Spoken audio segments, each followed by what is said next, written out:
এই গণ অভ্যুত্থানের পরে আমরা অনেক কিছু আশা করেছিলাম, আমাদের সব আশা পূরণ হয় নাই। আমরা এখন এটাই মনে করি যে আমাদের এই লড়াইটা হয়তো চালাইতে হবে। এই গণ অভ্যুত্থানে যারা জীবন দিছে, আমরা দেখতেছি গণ অভ্যুত্থানের পরে আবারও আগের সিস্টেমে, আবারও আগের পুরনো যে নিয়ম কানুন, পুরনো কালচার সংস্কৃতি আমরা দেখছি, সেই সংস্কৃতিতে ফেরত যাওয়ার একটা চেষ্টা হচ্ছে। আমরা হুঁশিয়ারি দিতে চাই যে 24-এর গণ অভ্যুত্থান যারা করেছে তারা কিন্তু এখনো জাগ্রত আছে, এখনো রাজপথে আছে।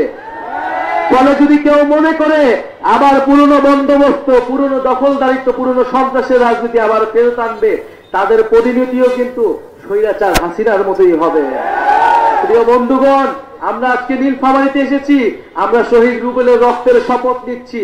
আমরা সৈয়দপুরে গিয়েছি, আমরা শহীদ সাজ্জাদের কবর জিয়ারত করেছি। এই সকল শহীদরা আমাদের অনুপ্রেরণা।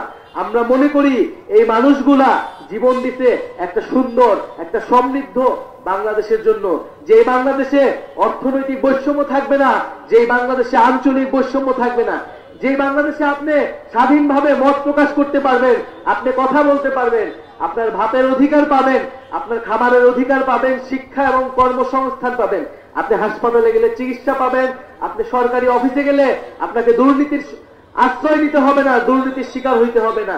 এরকম একটা বাংলাদেশের জন্য আমাদের ছেলেরা, মেয়েরা, আমাদের ভাই বোনেরা জীবন দিতে আমরা রাস্তায় নামছিলাম। প্রিয় বন্ধুগণ, যদি গণ অভ্যুত্থানের পরে আমাদের এই সকল দাবি পূরণ হয়ে যেত, তাহলে আমাদের রাজনৈতিক দল গড়া লাগতো না। কিন্তু আমরা দেখছি 7 মাস, 8 মাস, আজ 1 বছর হয়েছে, কিন্তু এই সকল দাবি পূরণ করা হচ্ছে না। কেবল নির্বাচন নির্বাচন নির্বাচন বলে আমাদেরকে সামনে একটা মূলা ঝুলানো হচ্ছে। আমরা এই ধরনের কোনো ধোঁকাবাজিতে বিশ্বাস করব না।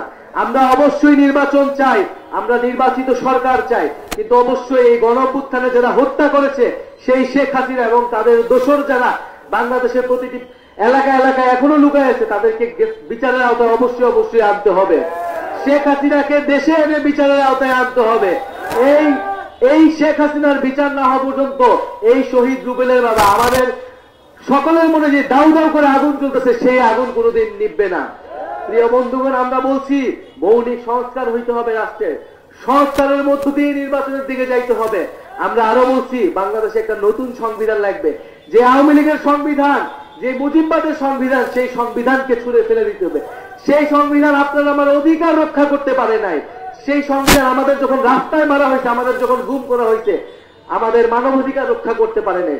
ফলে সেই সংবিধান, যে সংবিধান জনগণের সংবিধান নয়, সেই সংবিধান রাখার আর কোনো মানে হয় না। ফলে বন্ধুগণ, আমরা পুরো দেশব্যাপী দেশ গড়তে জুলাই পদযাত্রা কর্মসূচি হাতে নিয়েছি। আমরা প্রথমে উত্তরবঙ্গ এসেছি, রংপুর গিয়েছি, গাইবান্ধা গিয়েছি, আজকে নীলফামারী। কারণ আমরা মনে করি যে উত্তরবঙ্গ বৈষম্যের শিকার, এই উত্তরবঙ্গ থেকে আবু সাঈদ, শহীদ রুবেলরা দাঁড়িয়েছিল। ফলে উত্তরবঙ্গের প্রতি আমাদের আলাদা দায়বদ্ধতা আছে। সেই দায়বদ্ধতার জায়গা থেকে আমরা নীলফামারীতে আসছি। নীলফামারীর ইতিহাস অনেক সমৃদ্ধ, নীলফামারীর ইতিহাস লড়াইয়ের ইতিহাস।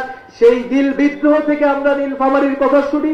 বন্ধুগণ, এই গণ অভ্যুত্থানের মধ্য দিয়ে আমাদের নীলফামারী জেলায় আমাদের যারা বৈষম্য বিরোধী আন্দোলন করেছেন, আমাদের গণ অভ্যুত্থানে অংশগ্রহণ করেছেন, তারা আমাদেরকে সমর্থন দিবেন, সহযোগিতা করবেন।